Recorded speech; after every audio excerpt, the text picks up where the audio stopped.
Season Podcast, episode 20. 20. All I think of is that skit with Paul Rudd. I don't know Do what you you're know talking that about. skit? No, I do not Oh, know. my gosh. Sounds like it's a Starbucks skit, though. We are the Chambers Brothers. My name is Harold. I'm David. And today on the Elk Season Podcast, We're going to talk about, believe it or not, Bears. Bears. The Bears. Or the Bears. The Bears. The Bears are coming. We have another story on Wolverines. Yeah. Bears keep showing up pretty regularly. Wolverines, surprisingly, Yeah. having a mainstay this year. An elk follow-up on a big bull taken down in Pennsylvania. Sad that it's gone, but we had a debate once upon a time about the size of this. Some paleontology stuff. Yeah.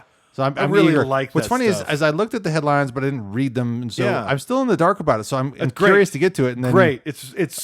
I think it's absolutely intriguing. I really Nice. love it. I follow a TikTok account called JT's Digs. And Okay. Jeff Foxworthy has been on that TikTok account. All right. JT's Digs, he found arrowheads on his property. And he's like, "Oh, really? This is just a good place to find arrowheads?" And he has a little front end loader, like a little skid steer, and he loads. He goes, "Okay, here, pay me $10 and I'll give you this load full of dirt. You skim through it, see if you find any arrowheads. You keep what you find. Finders keepers kind of thing." Okay. Jeff Foxworthy saw it, was so interested in it, went and found a whole bunch of arrowheads and made some TikToks with the guy. And anyways, the bow hunting, anyway to connect with someone that is kind of doing what we're doing, Okay. from a long time ago. Yeah, absolutely. I would love to hunt more traditionally. I would love to be able to make my own bow. I mean, I know that I can. I don't have the time to do it. Make my own bow and even my own arrows and arrowheads. If I could do that. So when I started at the college where I'm at, the outgoing anthropologist, I asked him if he ever taught flint knapping, which is how you make arrowheads. And he goes, "I've done it a time or two, but I mean, he's on his way out and I haven't seen him since after that semester." And so unfortunately, our new anthropologist doesn't do that. I've asked, "Hey, do you do any flint knapping?" And no, they don't. So. In the age of the internet, there are groups. Oh, yeah. And that get together. And that's what got me interested in remembering the small piece of arrowhead I once found with you in Montana. Yeah. But then thinking, well, why not make my own? Because here in Idaho, on public land, BLM or Forest Service, it's illegal to harvest those. To collect. Collect. People do it anyway. Yeah, and that's All the time.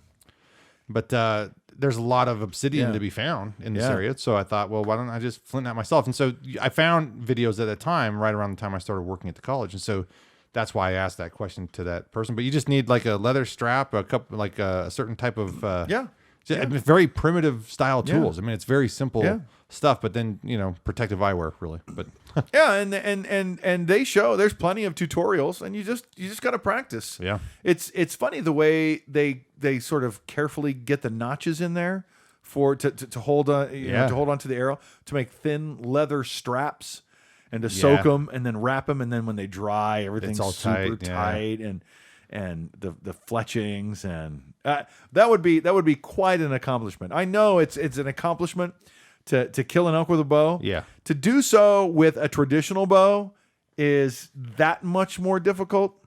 Yeah. And I can imagine doing one where you make your bow and your arrow and your arrowhead. I've got a buddy who built a recurve at one time. I told you about him, but he actually reminded me he also did a longbow. Yeah. He goes, "You need to shoot my longbow." And so I'm going to have to hit him up for that. Yeah, it was just should. recently that he said, "Hey." Yeah. And so I'll take notes when I get out there. Why not? Robin of the Hood. Yeah. Yeah. I got to tell you about, I called Jared. I have a buddy. Before we go, the last thing we're going to end with today is field gear. We're going to talk about gear that we love and a certain approach I take to gear that has been interesting. I'm sure everybody has their own process, so you probably have a similar process yourself. Yeah, But this is my approach, and so I'll talk about it. It has sort of a follow-up in a way to the end of last week's episode. But anyway, back to Jared. Tales from the Trail also coming on this list. Trail tales. So my friend Jared he's the half brother of my very, very best friend, my first elk hunting partner. Long live Slim. And Jared is a 100% disabled Marine Corps combat veteran. Yeah. I just love the dude, and he's so awesome. And he bought some property up at a place called Lake Mary Ronan outside of Kalispell, Montana. And Lake Mary Ronan is the capital. It's the center. It's of the kokanee salmon fishery. Oh, okay. So all the kokanee salmon have genetic ties to this one lake, and it's not a very big lake. Okay.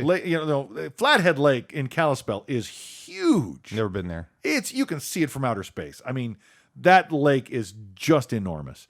And Lake Mary Ronan, it's not a very big lake, but they have these kokanee salmon.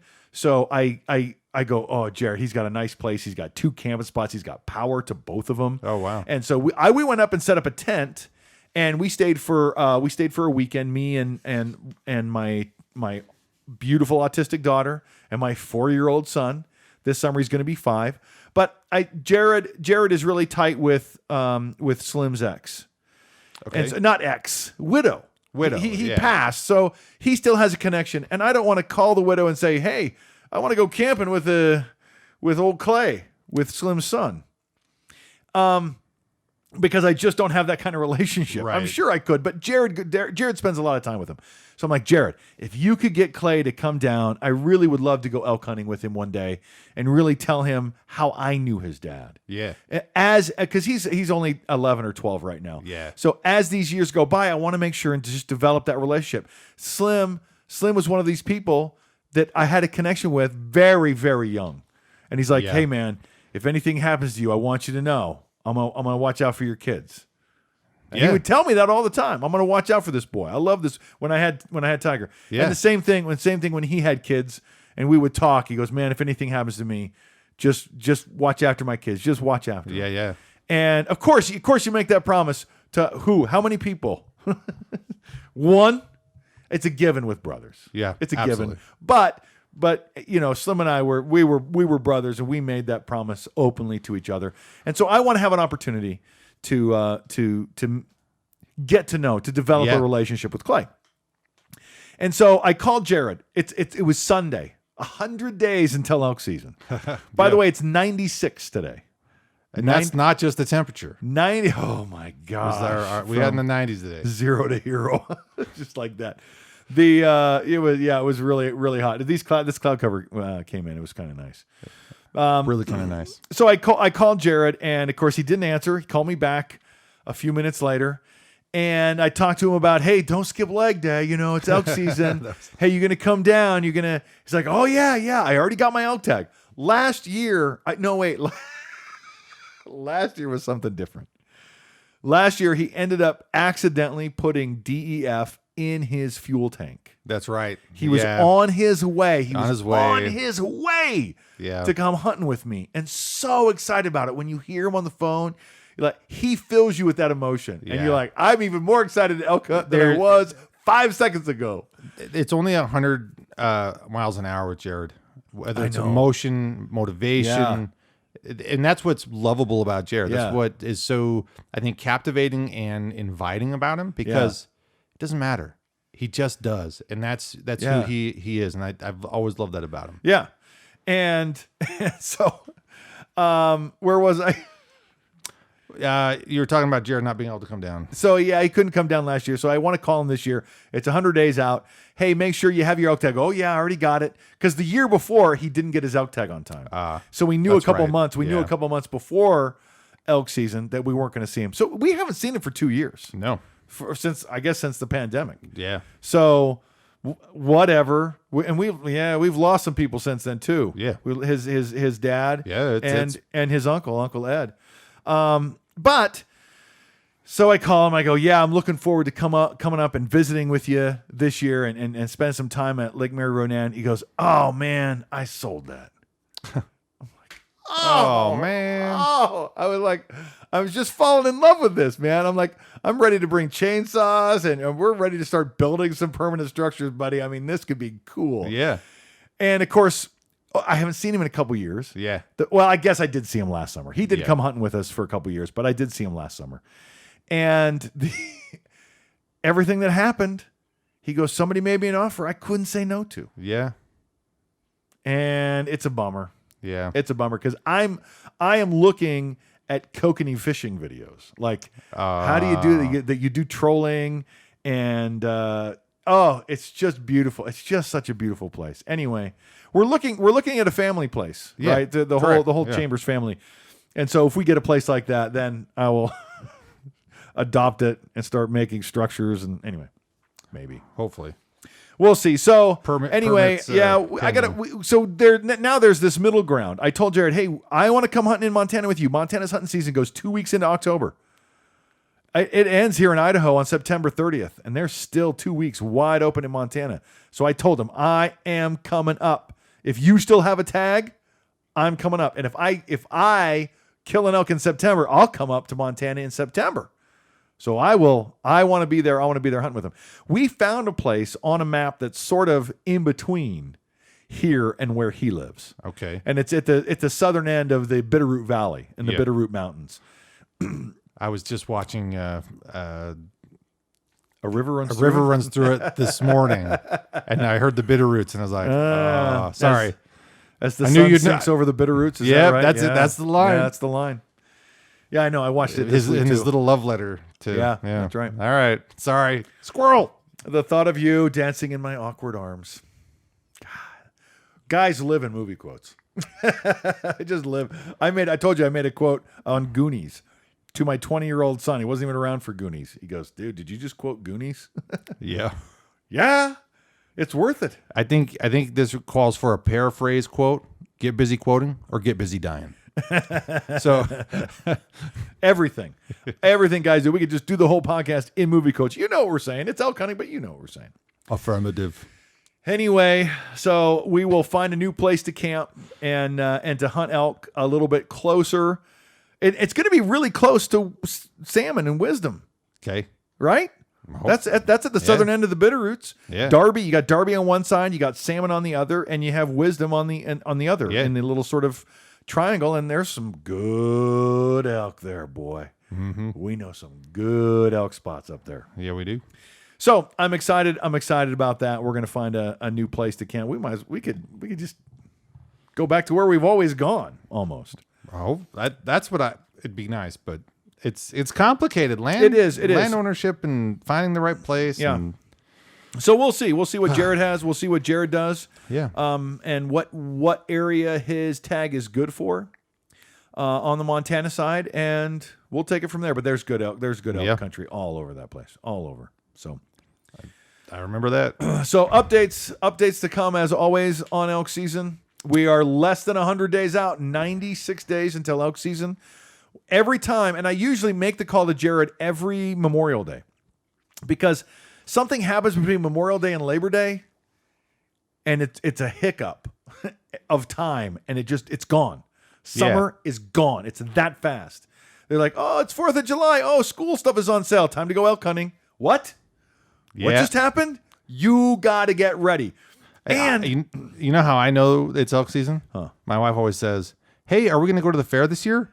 Uh-oh. And I'm like, that's the weekend elk season opens. Yeah. So we better go the Wednesday before, or I ain't going. Right. Or it's just not going to happen. And I love the fair. Yeah, I love it too. Yeah. It's a ton of fun. But even the day before elk season, it's so stressful. It's like, just hurry up and eat your funnel cakes, kids. I got stuff to do. Right. So it's frustrating. So I like to go. There's plenty of rodeos and stuff. Yeah. And around throughout the summer because there's so many little communities here. So I like to go and find the Gooding Rodeo is awesome. The Glens Ferry Rodeo is a ton of fun. I remember from my days with Grandpa, the Lincoln County Rodeo out in Shoshone. So there's a ton of fun. I've been out to Burley to rodeos, and I like rodeos. I've never been to an official rodeo. What? Yeah. Funny story. Grandpa. So our uncle's a mortician. Correct. And Grandpa was kind of like that line of work. And he was interested in it. I think that's kind of what got our uncle. He drove an ambulance. He drove an ambulance. For a while, yeah, so he drove an ambulance for the rodeo. The rodeo. Yeah. Did I tell you the story? No, I've heard it from him. So look, you're not the only one that was alive when Grandpa was alive. I rode in the ambulance with him. I didn't know that story. That's the story. I'm talking about. All right. So here we are in the ambulance. He's like, we don't have to pay to get into the rodeo because we're driving the ambulance. Sweet. And so they put me in the back and they go, pretend you're hiding. Right? It's so obvious I'm not hiding. It's so obvious I'm in the ambulance. Yeah. And they go, yeah, just one and a dummy to help us. And they're sneaking me in. They just don't want to pay for me because Grandpa was Depression era guy and didn't want to pay for anything ever. I mean, he lived 2 houses away from the fairgrounds. Yeah. 2 houses. I lived in that house with him for a year and a half. Yeah. 2 houses away from the fairgrounds. Yeah. Still wouldn't pay to go in. He wouldn't. And then we sat on the bench real close. And anytime it's like morbid. Yeah. I mean, this is my first memory of like, that's kind of morbid. Anytime somebody falls off a horse, Grandpa and his buddy who are driving the ambulance with him get all excited and jump out of the bleachers and run towards the ambulance like they get to do something. And then they would come back, well, not this time. That's funny. And then they had an event at the rodeo called the Greased Pig. Do you remember the Greased? You've never been to a rodeo. It's a greased pig. It was so fun. At every rodeo isn't really a sport. It's entertainment. And they do the mutton busting. Have you seen mutton busting on TV? The mutton busting is mutton busting is just riding a lamb. Oh, I guess I've seen videos. Little kids ride the lambs. They call it mutton busting. Okay, because I've seen like pig pig wrestling and things like that. You know, I'm familiar with a lot of the activities and the different. I guess you would say the different events. But I've just never been to one. And so Lincoln County did a greased pig. And they would take a piglet and cover it with grease and get all the kids like between certain ages out there. Whoever catches the pig gets to keep it. And Grandpa got a serious look in his eye. Like, this could be big for our family. Like, if we get this pig, we can fatten him up. You know how much bacon? You know how many chops? You know how many roasts we can get out of this pig? You could be a big hero if you catch this pig. I mean, he sold it to me. Yeah. And I would get out there. There was a couple times I got my hand. And, boys from 10 to 13, that's a big difference, right? Yeah. If you're the oldest kid in the group, you're the biggest one, you're the fastest one, and you can think a little bit further ahead. So anyways, I never caught the pig. I was never the biggest kid there. I did get my hand greasy, and I had to come back with something because Grandpa was so excited. Like, you got to get close, man. This pig can really make the difference between starving to death over the winter, right? And it never was, but that's the way he made it feel. Yeah. And so, anyways, that's my memory from the Lincoln County Rodeo is trying to catch a greased pig. Just fun for kids. They don't do that anymore. Kids would get hurt. Yeah. Kids can't play tag at school. I'm fairly confident that the injury to my back, though, because I have a back injury right now. Yeah. You know this. There's a couple of events in my childhood that I believe are part of this injury that continues to show up periodically for me.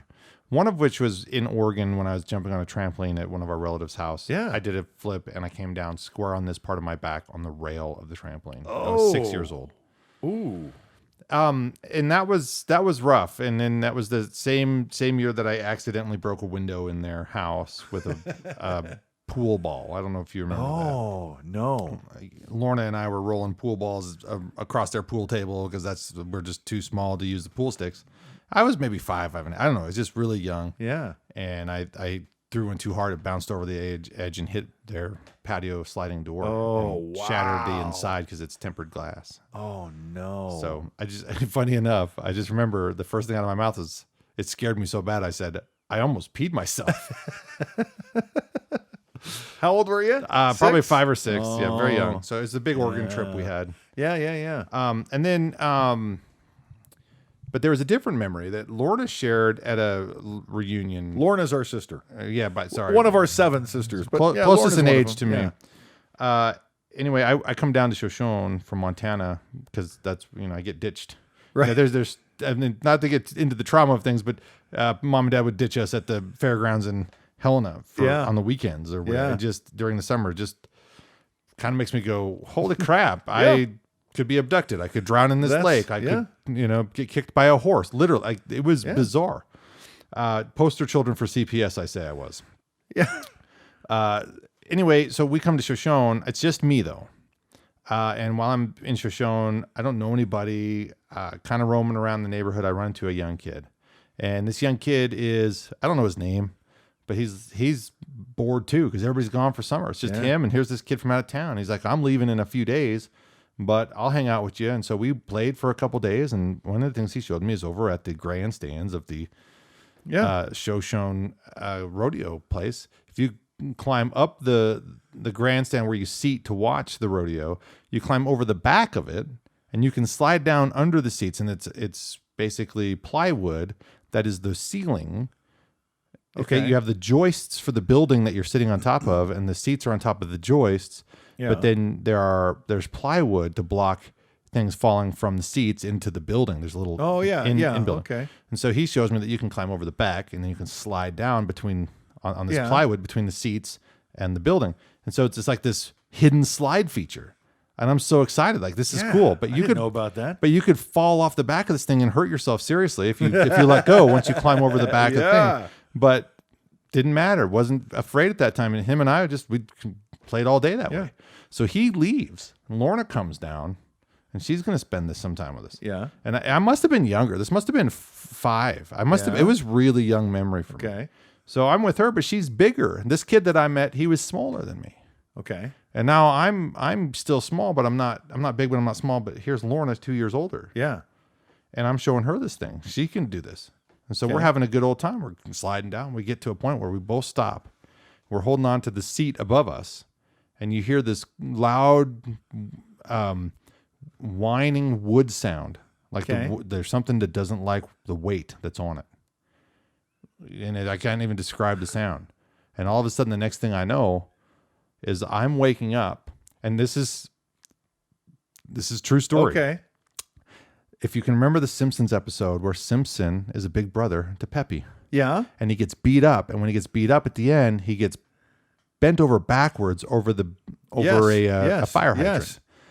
That's how I sort of woke up. This is even more painful than it looks. The stool that your camera is on is something I landed on that part of my back. Oh. And it knocked the wind out of me. And I remember waking up kind of like I was in a human sacrifice position. Oh my gosh. Close calls as kids, man. And Lorna, she was able to hold on. See, I was too young and I didn't have any wherewithal. So I fall down. I could have seriously been hurt. Yeah. There's this piece of wood that's still hanging by a nail. Oh my gosh. That could still fall. Right? And she's climbed out and she's panicking. And I'm like, I come to and I'm like, what's going on? I'm in a lot of pain. My back hurts. Wow. I'm winded. I go to the door. It's chained closed. You got to climb out? There's not even a way to unlock it. It is chained. And I will have to climb out. But I'm in so much pain. I don't want to do it. I'm like, just go get grandma. Like, right. She leaves for a minute and she comes back. She goes, they said you need to get over here. You're in big trouble. And so I'm crying, I'm sniffling, and I finally muster the strength and I climb out. And she goes, okay, I didn't tell grandma, but here's the story. There's a playground across the street. You fell off the slide. You didn't fall into this building. And so we sat on that for She was always smart like that. She was smart like that, clever. I mean, she knew she was doing something wrong, and she knew she had to get away with it. So she was always smart like that. I didn't see it as doing anything I didn't wrong, either. Yeah. I get it. I know what you mean. Yeah. So anyway, but that's my memory of that rodeo grounds. So not to get too long-winded on non-elk stuff, but no, we're talking about your back and staying healthy and staying healthy for elk season. I'm trying to get back on track with it. Because holy crap, it is hard to go to leg day. It's very discouraging with my back right now. You shouldn't go to leg day with your back. You shouldn't. So you should walk. 3 weeks into this thing. Yeah, walking. You can be active. So what I said. I use my trekking poles and they help a lot. Yeah. So last week I talked or a couple weeks ago, I talked about how strenuous the activity is climbing Bora and elk season when compared to even CrossFit. Right? Yeah. And so it's a sustained duration. You're going to need, I don't know, 3 or 4 hikes a month in the next 3 months to even call yourself ready for elk season. Yeah. I mean, everybody would need sustained. Yeah, I do CrossFit. I work out all the time. Man, yeah, that's a great way to stay in shape. You're not ready for elk season. You're not ready unless you do some really long duration. And these guys are out shed hunting, and it's a great time of the year to be out but you have to watch out. Because, well, it's bear season. Bear season. Yeah. I would say I at this point, we're going to get to the bears, but I just want to have one last tag. Okay. If I had to go elk hunting today, I'd need a hover round. Because it would take me where I want to go. But I digress. I doubt that. I digress. If a hover round took me where I wanted to go, I would take it there. True. All right. So bears, look. Oh, don't feed the bears. Yeah. Please. It never ends well. Not even accidentally. Yeah. You've got to be a good steward of your interaction with Mother Nature, because Mother Nature wants to eat you or the food you have. Yeah. And you have to be, you can't, oh my gosh. I feel like I'm speaking to I know I'm not speaking to anybody really, because nobody listens to our podcast, but the point is, I feel like these kinds of pleas fall on unwilling ears. That's okay. Because the behaviors we see, but I know that there's good people out there, so I don't want to discount everybody. I'm just saying that, look, be a responsible steward of the stuff you have. Pack it in, pack it out, pack it safely, do the right thing. Make sure you're not doing something nefarious or trivial that could lead to a situation where a grizzly bear attacks you, your food store, or has to be culled because it's now encroaching on campsites and people, and because of that. This is just the beginning. One of the reasons I want to talk about this is because this is just the beginning.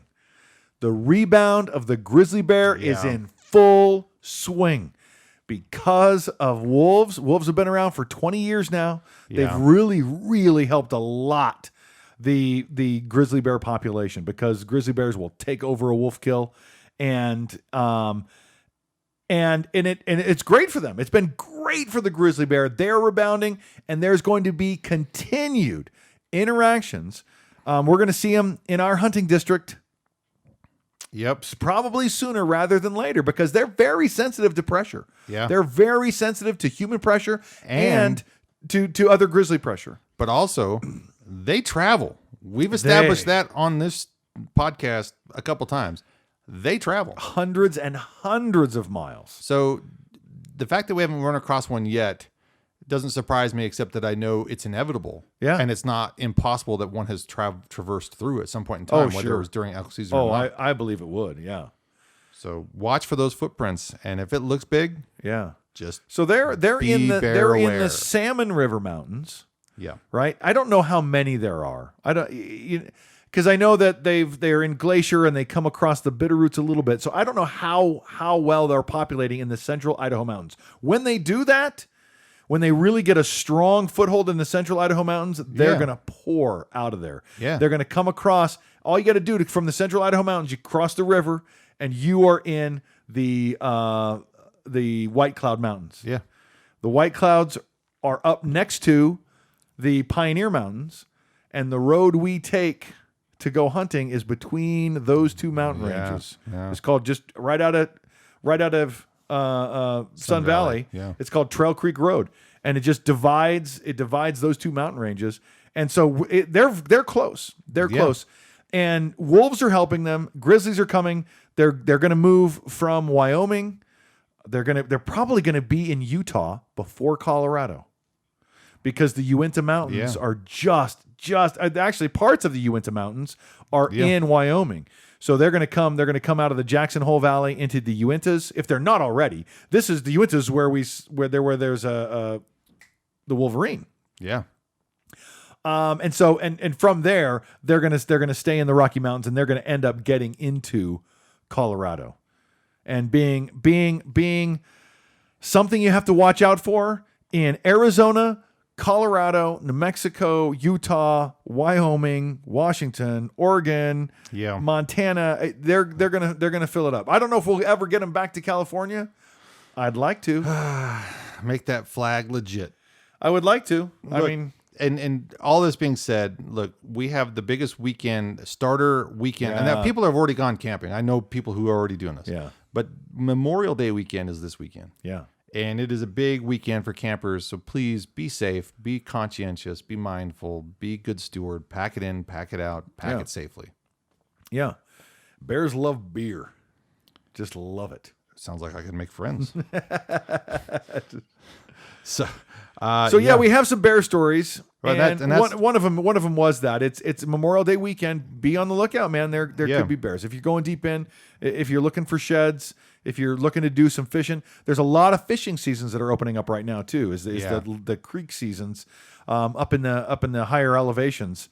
Creek fishing is opening up. So, and unfortunately, a grizzly sow and yearlings were euthanized in Island Park here in Idaho. Yeah. After aggressive behavior toward humans. Is that right? It's cut off. So, yeah. And so the Island Park is basically outer Yellowstone. It's part of the Yellowstone ecosystem. Yeah. Island Park's really, really in those mountains close to Yellowstone. And so there's garbages. Yep.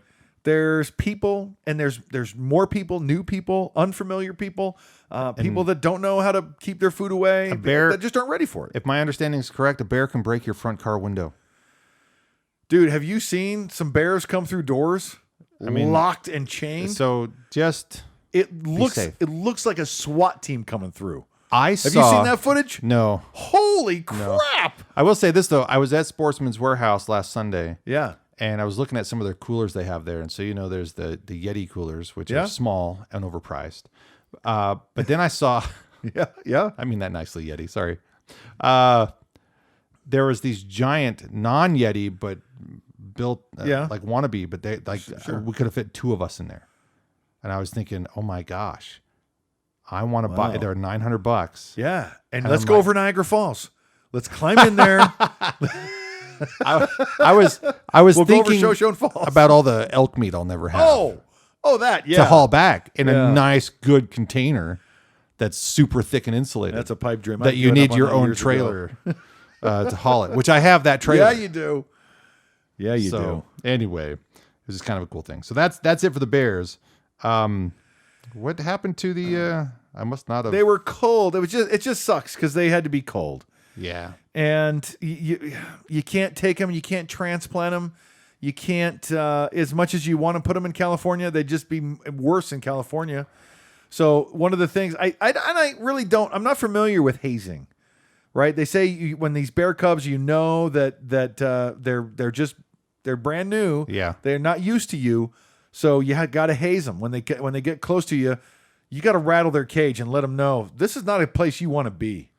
And if they haven't been treated that way, and if some people, let's just leave a little food out. Think you little cubby. I got my Ring camera set up. It'll capture everything. Well, I got my ring finger bit off, honey. Thanks. Yeah. Anyway. So yeah, and I think we're gonna see this again and again and again. Sadly. But this is one of the mentions of it, just so you know. Animals are opportunistic. All of us are, really. But as human beings, our conscientious abilities allow us to be more mindful. So, unfortunately, there are these stories where you kill something, it's a little bit too late, you kind of get it ready, and you have to come back for it in the morning. But when you come back, it's gone because somebody else has run off with it, and that's just disappointing. And it grinds me. But in some cases, it wasn't another human that did it, right? And in this particular case. It was wolverines. Yeah. So these bow hunters had killed something and they were trailing the blood and came across 3. Yeah. 3 wolverines. Wolverines are not communal. They're probably related, but they're not. They're very solitary animals. Yeah. I know I've said that about coyotes before and I was wrong and I'm sorry. Coyotes can run in packs. Thank you. Yeah. No, I'm sorry. Yeah. Thank you. Yes. Anyway, go ahead. Not going to go in it. No, I'm not going to go You can bring it up anytime you want.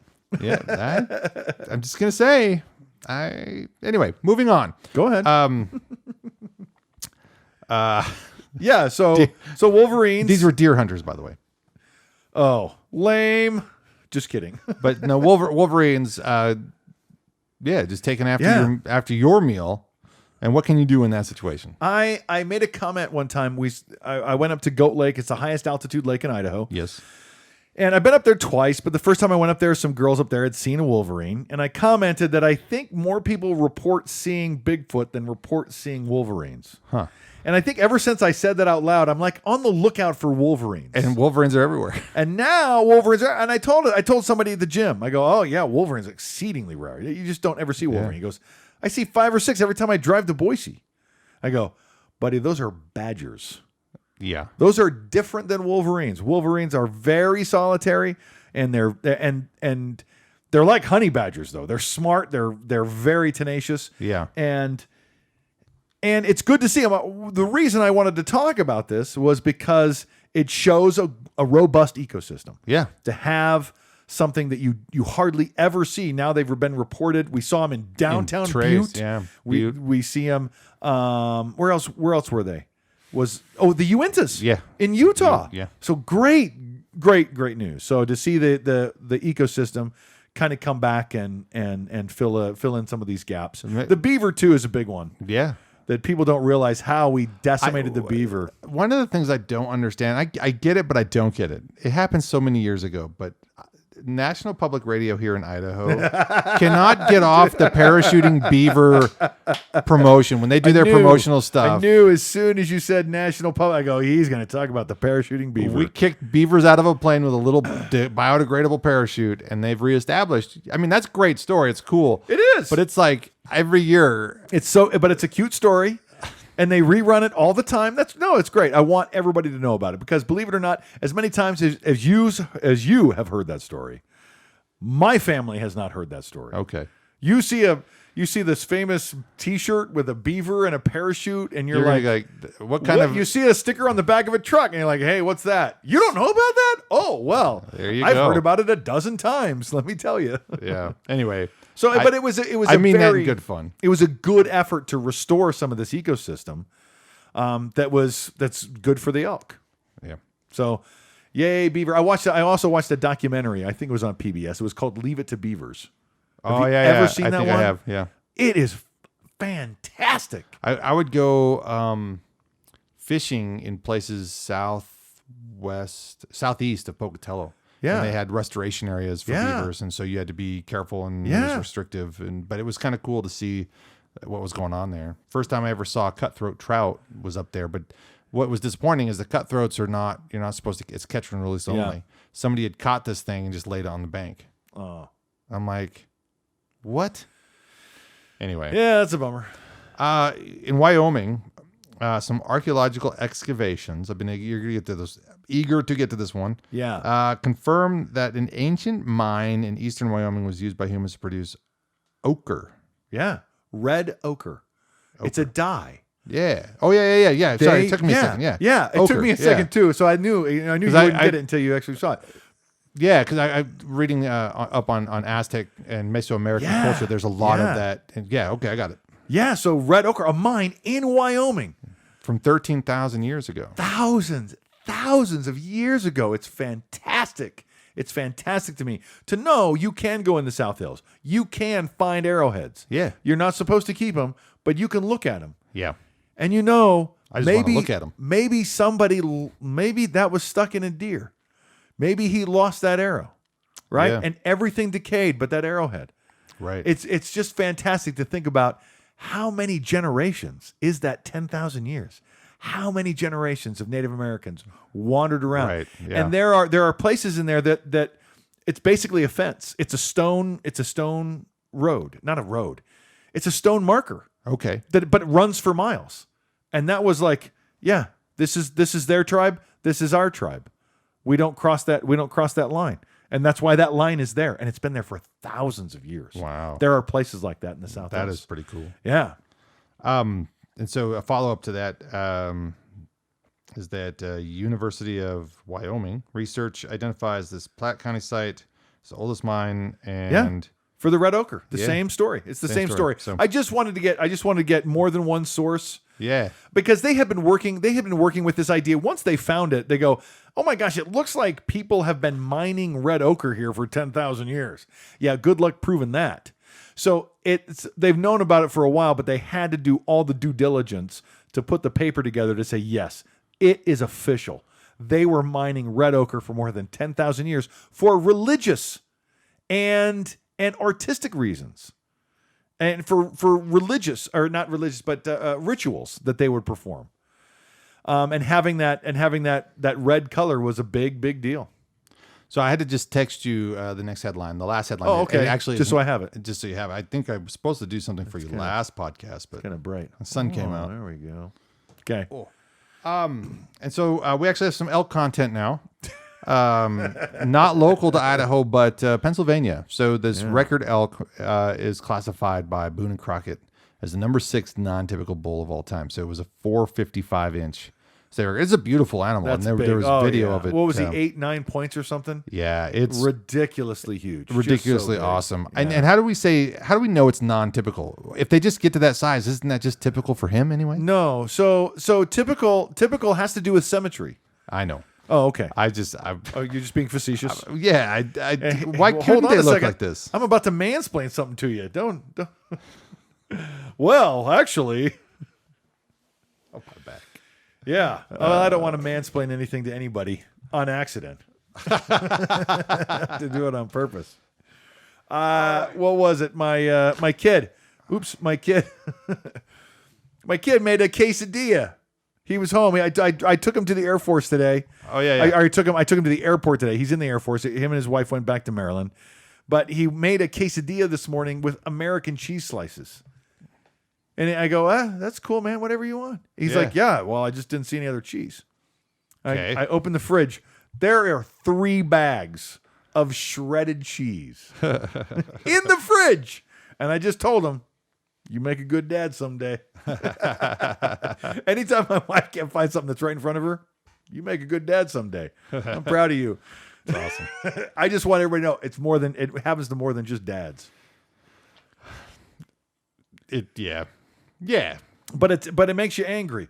There's a great TikTok trend of the number 10 socket. You know the number 10 socket? Yes, we have our own story with the number 10 socket. These people, he unlocks a locket. It's under his bed. He unlocks this locket. Inside the locket is another key. He takes that key into the garage. He opens this basket. And it's all about the number 10. Isn't that the doodad guy? It's one of them. There's guys that do that all the time. Because the doodad guy has a gift set bag where you can get a number 10 socket just as part of the gift bag for your dad. Yeah. For Father's Day. That was the thing last year. I know. I have probably. I'm very proud. I feel very rich. I have so many number 10s. Nice. That's a sign of wealth right there. That's That's like grapes in Roman times. Having a lot of number 10 sockets today is like. I have 4 regular number 10s and 2 deep well number 10s at the ready. And I use them. And I love them, man. My number 10, I feel very rich with all my number 10s. Nice. So we're going to segue to... what did I call gear? It? Field gear. Field gear. So I made a comment last week about a wiffle ball bugle tube, and I'll be honest, wiffle ball bat. You were very excited. I was so excited, and then I started tearing into this thing, and I don't know if I have the heart to do it. I mean, I have it, and I've cut it. I mean, I can see you. Just sand the edges. It's not even that. It's so flimsy. Yeah.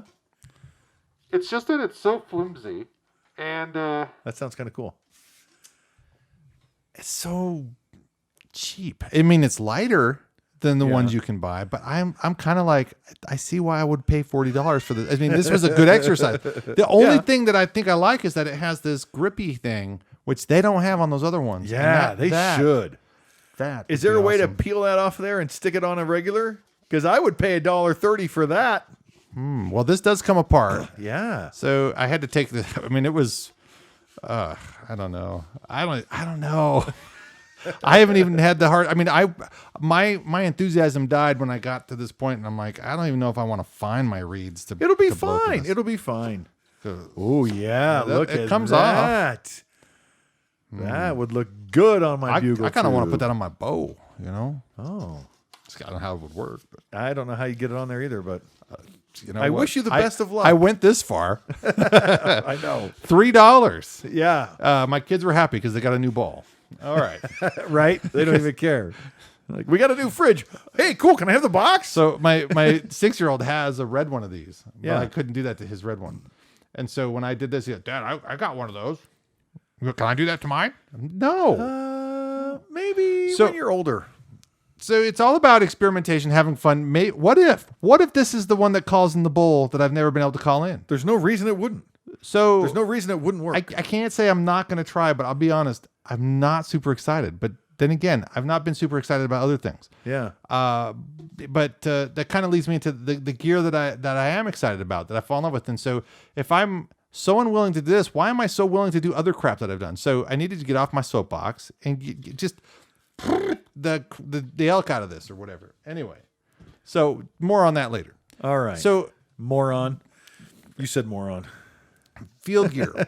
So, we've come across some stuff that it's like, oh my gosh, why are we living without this? And why did we live without this? Like, for instance, having the bows we have now. Yeah. We once had these old bows, 1980s circa, and they're not bad. They'll kill something. I don't even know if the one I had was in the 80s, dude. It was so old. But the point is, when we finally got our new bows, we're like, oh my gosh, this is like, hello. Yeah, yeah. And even now today, I'm like, I kind of need an upgrade because I feel like I'm living in the 80s again. And it's only 10 years old. And so, literally, my bow. Some guys get new bows every year. Yeah. Every year. I don't understand that, other than they just must get paid better than I do. Yeah. Well, they if they got big sponsors or something, but. Right. So I fall in love with my bow, different things that we like about it, like the sight, getting better sights, but the fall away rest in the last couple of years has been amazing.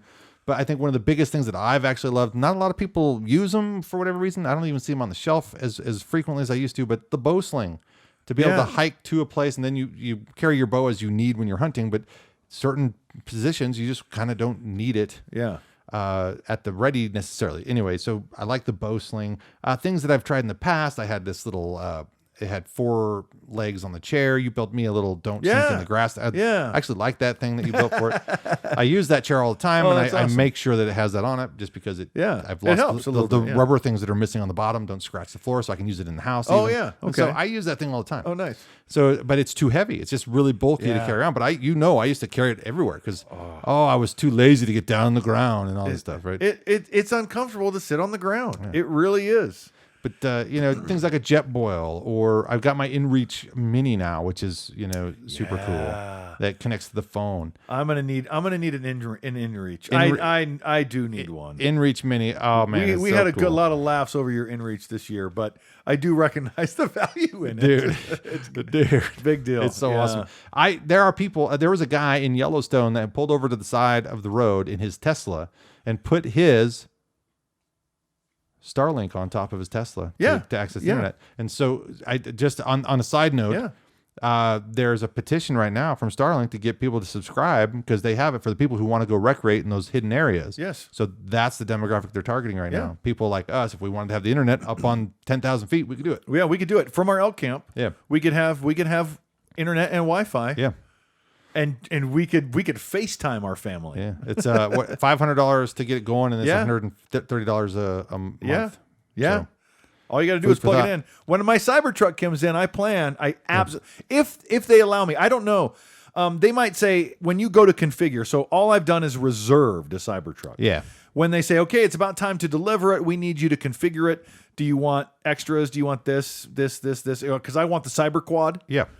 And I want all the extras. Just everything. I want it all. I want it all. I want it all. And you'll get it eventually. And I follow a guy on TikTok right now who has this really cool electric motorcycle. Nice. There's electric vehicles are showing up like in droves. Yeah. I'm seeing kids on these bikes and scooters all over the neighborhood. Yeah. I mean, obviously more and more Teslas are showing up around town, but it's kind of interesting. And Rivian. I saw Rivian on the way to Boise the other day. You told me that. Yeah. Well, no, that was on the way to Montana. I was going to say Montana. Well, I saw Rivian on the way to Boise. I keep seeing a vehicle around here that I thought was a Rivian, but every time I pull around, it's a Toyota. So I know. It's kind of weird. There's a Toyota-ish look to the Rivian. But no one will make that mistake when the Cybertruck shows up. You make the joke right now about the Ridgeline and the Avalanche. Go ahead. I saw a Ridgeline earlier today. Surprisingly, I saw a Honda. Oh yeah, a Honda Ridgeline. Oh God. Anyway, but you will not mistake a Cybertruck for a Honda Ridgeline. So my point being is, I like to find gear that I can trial and error in the field. Yeah, and I've found a few things that I've absolutely loved. Like these disposable. They come in like little hockey puck compressed dry. Yes, I love those things. Rags, and you can buy them in like like 500 to 1,000 gallon jugs. The ones that I found on discount, not even in a hunting section. It was at Fred Meyer. They were like 50 cents per bag. So I bought like 8 bags of these things. Yeah. I'm like, oh, I see the relevance here. You just wet them with water, and then you can wipe off the dust and debris and just clean yourself up. It's a full towel. It's really nice. They're super, super convenient. Having, certain things. Maybe you can think of something that you found that you like. I think of like the butter. The butter squeeze tubes. Butter squeeze tubes. Yeah, I guess I'd have to really put my mind to it when it comes to little gear secrets. Yeah. I know I need to do some more cooking and some more experimenting with cooking and showing the difference between, hey, this is the caloric content of a freeze-dried pouch, and here's what it weighs and here's what it costs. Here's what I'm cooking and what it weighs and what it costs. That'd be fun. And then you add how it tastes to both of those lists, and you're like out of the park. Yeah. It's just over Takes the it top. over, yeah. So here's, and I'm always experimenting with new foods. Yeah, we always are. So there's all this stuff, and I like doing that. That's part of the fun of this adventure in September. But one of the scenarios that I've come across, I think frequently enough, that when I saw this product on the shelf, I go, how am I not going to buy this? Okay. So I grabbed it, and I was there buying my license and tag over the weekend at Sportsman's, and I like to look at their stuff because they've rearranged it. And anyway, so I see this product, and there's tons of them on the shelf, which means nobody wants this. And I'm like, but wait. And so there's these times where I'll be out, and I'm just not going to go back to camp. I'm gonna hang out. We talked about this napping, and I'm trying to get over that soapbox of mine, But I don't mind hanging out and just waiting and waiting and waiting. Yeah.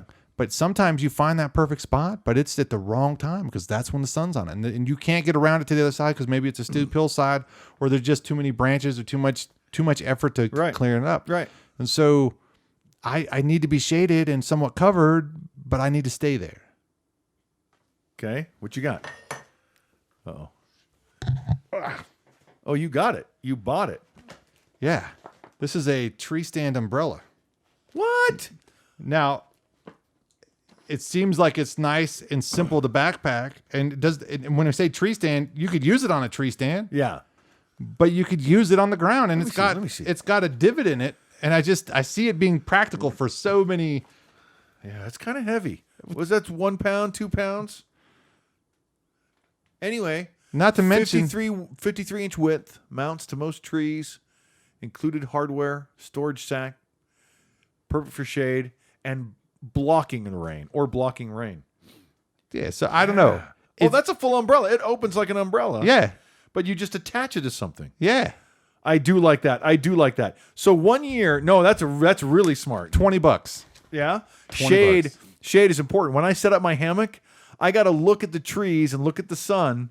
Right? There you go. You remember? There you go. Do you remember when I'm like, well, in a few minutes, if I lay this way, then I'm going to be in the shade here. But if you fall asleep, you lay there for 20, 30 minutes, the sun moves. Yeah. And you're like in the sun, and you're like, crap. So will it be worth the wait? Will it be worth packing? And so I know.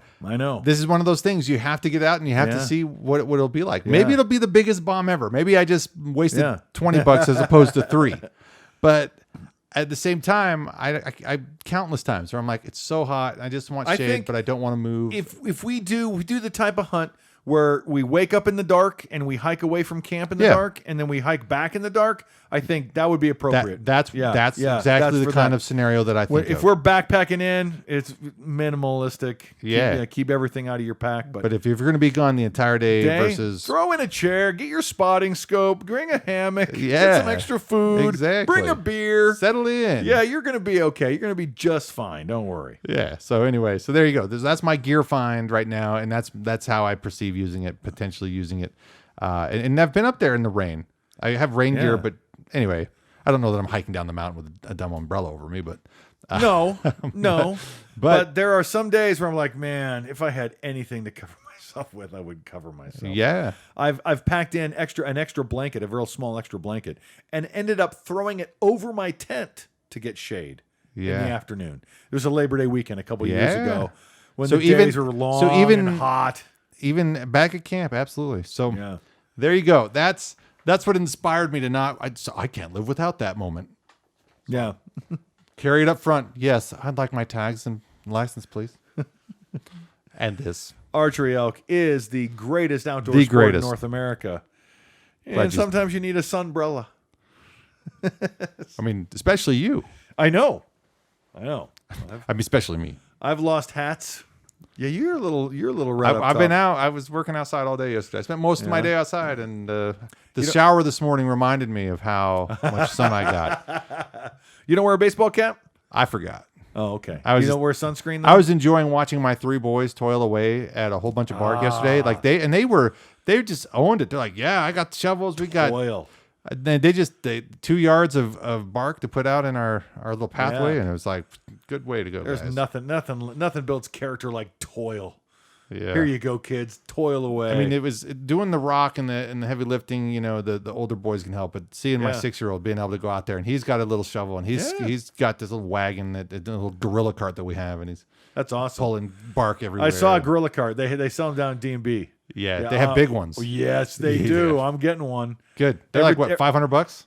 I have no. I know, like $699. Well, you're right. $300 to $400. Yeah. I did. They have bigger ones. They have huge ones. I know they do. I know they're like the one I have is $120. It's their smallest one. Oh, okay. I think I'm looking at the $200 version. Yeah. Just a little bit bigger than one you got. Yeah. Every time I'm digging through my tools in the wheelbarrow at the junkyard, I'm like, man, I need something better. You do. I've been telling you that for a while. I know. Get a gorilla cart. I know. I told you to even borrow mine. So, anyway, I think that's it. We pretty much got her covered. We talked about Jared, and have a great Memorial Day weekend. Happy everybody. Memorial Weekend. If you have somebody that you know what's Memorial Day weekend is for all those we've lost, but it has a theme around military as well. It does have it is very. It's been sort of very specific to service members. So, thank a service member. Remember the people in your life you've loved and lost, and we'll see you on the next round. Yeah. Have a great week, everybody. Cheers. Bye.